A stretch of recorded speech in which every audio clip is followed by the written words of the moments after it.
नमस्कार शेतकरी मित्रांनो, स्वागत आहे माझ्या चॅनलवर जॉब विथ भूषण. तुमच्यासाठी एक खास जी-आर घेऊन आलेलो मित्रांनो, शेतकरी मित्रांनो तुमच्यासाठी. मार्च 2024 मध्ये अहमदनगर जिल्ह्यात अवेळी पावसामुळे झालेल्या शेती पिकांच्या नुकसानपोटी इथं शासनाने निधी मंजूर केलेली आहे मित्रांनो. या जी-आर मध्ये तुम्हाला किती निधी मंजूर झालेली आणि कशा प्रकारे तुम्हाला मिळणार आहे मित्रांनो अहमदनगर मध्ये जिल्ह्यांसाठी संपूर्ण माहिती या व्हिडिओमध्ये तुम्हाला देणार आहे. तर माहिती सगळं ऐकून घ्यायची मित्रांनो आणि जास्तीत जास्त शेतकरी मित्रांना पण शेअर करायची. तुम्ही चॅनलवर नवीन असाल चॅनलला सबस्क्राईब करा आणि बेल आयकॉनला प्रेस करून ठेवा मित्रांनो. असेच आपण शेतकऱ्यांसाठी जी-आर्स वगैरे घेऊनच असतो मित्रांनो आपल्या चॅनलवर. ओके. तर जसं की मित्रांनो तुम्ही बघू शकता, तुमच्या समोर मी पीडीएफ फाईल ओपन केलेली आहे. मार्च 2024 या कालावधीत अहमदनगर जिल्ह्यात अवेळी पावसामुळे झालेल्या शेती पिकांच्या नुकसान पोटी बाधितांना मदत देण्याबाबत जी-आर आलेला आहे महसूल व वन विभागाकडून. लेटेस्ट जी-आर असणार मित्रांनो 30 सप्टेंबर 2024 चा. ओके. आजचा जी-आर असणार मित्रांनो. इथं प्रस्तावना बघू शकता मित्रांनो तुम्ही.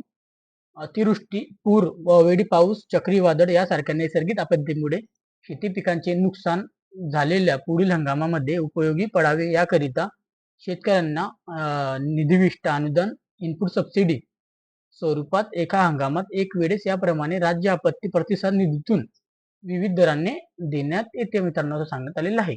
तसेच राज्य आपत्ती प्रतिसाद निधीच्या इतर मान्य बाबींकरिता देखील विविध दराने मदत देण्यात येते मित्रांनो असं सांगण्यात आलेलं आहे. शासन निर्णय दिलेला आहे इथं 27/3/2023 मध्ये राज्य आपत्ती प्रतिसाद निधींचे निकष व दर विविध करण्यात आलेले आहे. केंद्र शासनाने विविध केलेल्या 12 नैसर्गिक आपत्तीरित्या राज्य शासनाने 30/1/2014 मध्ये अवेळी पाऊस, अतिवृष्ट्या, वीज कोसळणे, त्याच्यानंतर समुद्र उधाड, त्याच्यानंतर आकस्मिक आग या स्थानिक आपत्तीमध्ये बाधित होणाऱ्या नागरिकांना मदत देणाऱ्या घोषणा निश्चित केल्या आहे. तसेच 22/6/2023 च्या शासन निर्णयामध्ये सततचा पाऊस हा नैसर्गिक आपत्ती घोषित करण्यात आलेली आहे. तर संदर्भ क्रमांक 3 येथील 1/1/2024 च्या शासन निर्णयानुसार नोव्हेंबर 2023 मधील अवेळी पाऊस व गारपीट यामुळे झालेल्या व त्यापुढील कालावधींसाठी अवेळी पाऊस व गारपीट व इतर नैसर्गिक आपत्तीमुळे होणाऱ्या शेती पिकांच्या नुकसानीकरिता सुधारित दराने 2 ऐवजी 3 हेक्टर मध्ये अनुश्रेय करण्यात आलेले आहे मित्रांनो. म्हणजे किती तुम्हाला इथं ते 2 हेक्टर ऐवजी 3 हेक्टर मित्रांनो तुम्हाला अनुश्रेय असणार आहे मित्रांनो अशा पद्धतीने सांगण्यात आलेलं आहे मदत मध्ये.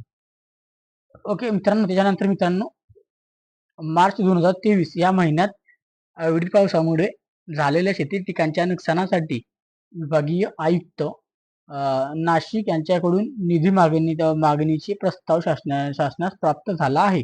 त्या अनुषंगाने खालीलप्रमाणे निर्णय घेण्यात आलेला आहे मित्रांनो.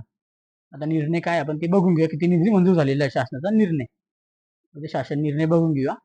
मार्च 2024 या कालावधीत राज्यात अहमदनगर जिल्ह्यात अवेळी पावसामुळे झालेल्या शेती पिकांच्या नुकसानीसाठी शेतकऱ्यांना निविष्ट अनुदान स्वरूपात मदत देण्याकरिता संदर्भ क्रमांक 3 येथील शासन निर्णयामध्ये निश्चित केलेल्या दरानुसार 182 बाधित शेतकऱ्यांना लक्षात ठेवायचे. ओके. अहमदनगर जिल्ह्यात 182 बाधित शेतकऱ्यांना 91.67 हेक्टर इतक्या बाधित शेतकऱ्यांसाठी एकूण 32,59,320 रुपये असं लिहिलंय मित्रांनो इथं.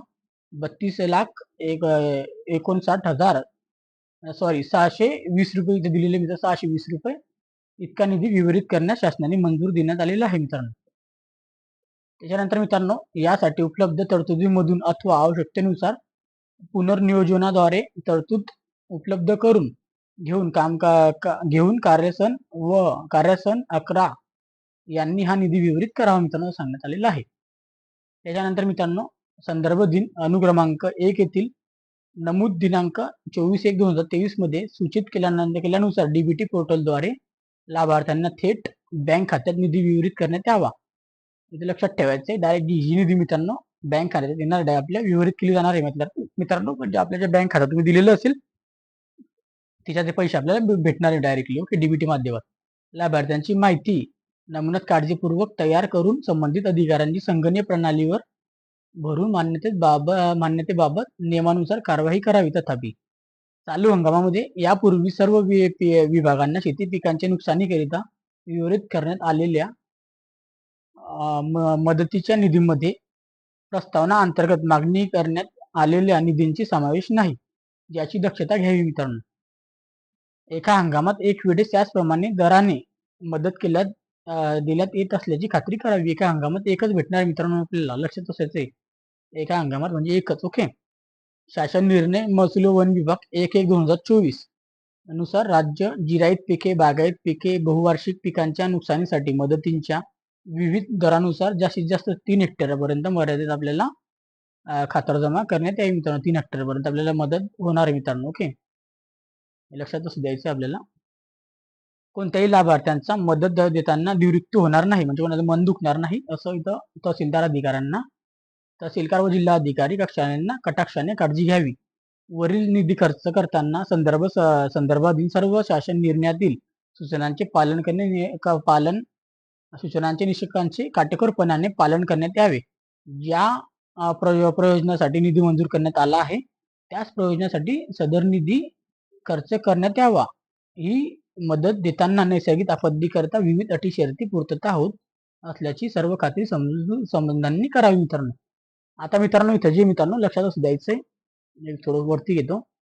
लाभार्थ्यांना मदत वाटपीची कार्यवाही पूर्ण झाल्यानंतर लाभार्थ्यांची यादी, मदतीला तपशील जिल्ह्यांच्या संकेतस्थळावर प्रसिद्ध करण्यात यावा. या आदेशाद्वारे तसेच यापूर्वी वेळोवेळी निर्गमित केलेल्या आदेशाद्वारे नैसर्गिक आपत्ती शेतकऱ्यांना दिलेला मदतीची निधी बँकेने कर्ज खात्यात अथवा अन्यथा वसुली वगळीत करू नये, याकरिता जिल्हा अधिकारी यांनी बँकांना आवश्यक या सूचना निर्गमित करण्यात, या सूचनांची अंमलबजावणी करण्यात जबाबदारी जिल्हाधिकाऱ्यांची यांची राहील. म्हणजे जे पैसे मित्रांनो तुम्हाला जे बँक खातं तुमचं कधी कर्ज वगैरे घेतलं शेतकऱ्यांना त्या खात्यात पडणार नाही अशा पद्धतीने. आणि जे काही तुमचे पैसे असणार मित्रांनो तुम्ही हप्ते वसुली वगैरे इथे कोणाला देणार नाही. ज्या कामासाठी दिलेले आहे तेच काम आपल्याला करून घ्यायचं याच्यामध्ये. ओके. सदर निधीतून करण्यात येत असलेल्या खर्चाची लेख निधी आहरित करण्यात येणाऱ्या कार्यालयाच्या स्तरावर ठेवण्यात यावे व करण्यात आलेल्या खर्चांचा कोषागार कार्यालय महालेखपाल कार्यालयाशी तैमानिक ताळमेळ घेण्यात यावा व उपलब्ध करून दिलेला त्यानंतर निधी खर्च पडल्यानंतर तातडीने निधींची उपयोगिता प्रमाणपत्रे संबंधितांकडून प्राप्त करून घेणे एकत्रितरित्या शासनाकडून सादर करण्यात यावी. ही जबाबदारी विभाग आयुक्तांची राहील. अशा पद्धतीने सांगण्यात आलेलं आहे मित्रांनो. तर अशा पद्धतीने हा जी आर आलेला आहे मित्रांनो. तुम्ही बघू शकता, तुमच्यासाठी आनंदाची बातमी आलेली आहे. इथं सदर हा जो खर्च आहे मित्रांनो वर्ष 2024-25 उपलब्ध असलेल्या निधीमधून वापरायचं सांगितलं मित्रांनो. निधीतून आपल्याला पुनर्नियोजनाद्वारे उपलब्ध करून निधीतून खर्च करण्यात यावा सांगण्यात आलेले मित्रांनो. ओके. अशा पद्धतीने हा जी आर आलेला आहे. अहमदनगर जिल्ह्यामध्ये जे पण शेतकरी असतील मित्रांनो त्यांना जास्तीत जास्त माहिती शेअर करा. संपूर्ण माहिती वगैरे पण दिलेली मित्रांनो. अशा पद्धतीचा हा जी आर होता. ओके. त्यांना शेअर करायचा हा व्हिडिओ. आजचा जी आर मित्रांनो लेटेस्ट जी आर असणार आहे. तर शेतकऱ्यांना सांगा, त्यांना पोचवा ही माहिती, खुशखबर त्यांना पण द्या. आणि काही डाऊट असेल तर कमेंट बॉक्समध्ये कमेंट करा. व्हिडिओ आवडला असेल एक लाईक करायचं. एक लाईक आम्हाला मोटिवेशन देतं मित्रांनो. आणि त्या व्यतिरिक्त टेलिग्राम चॅनल व्हॉट्सअपवर पण जॉईन करून ठेवा, जेणेकरून तिथे पण मी डेली अपडेट वगैरे देत असतो मित्रांनो. ओके.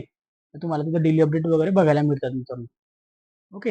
अशा पद्धतीचा हा जी आर होता. आवडली नक्की माहिती लाईक करा आणि तुम्ही चॅनलवर नवीन असेल चॅनलला सबस्क्राईब करून ठेवायचे आणि बेल आयकॉन प्रेस करून ठेवायचे मित्रांनो, जेणेकरून शेतकऱ्यांसाठी नवीन जी आर वगैरे आणत असतो मित्रांनो.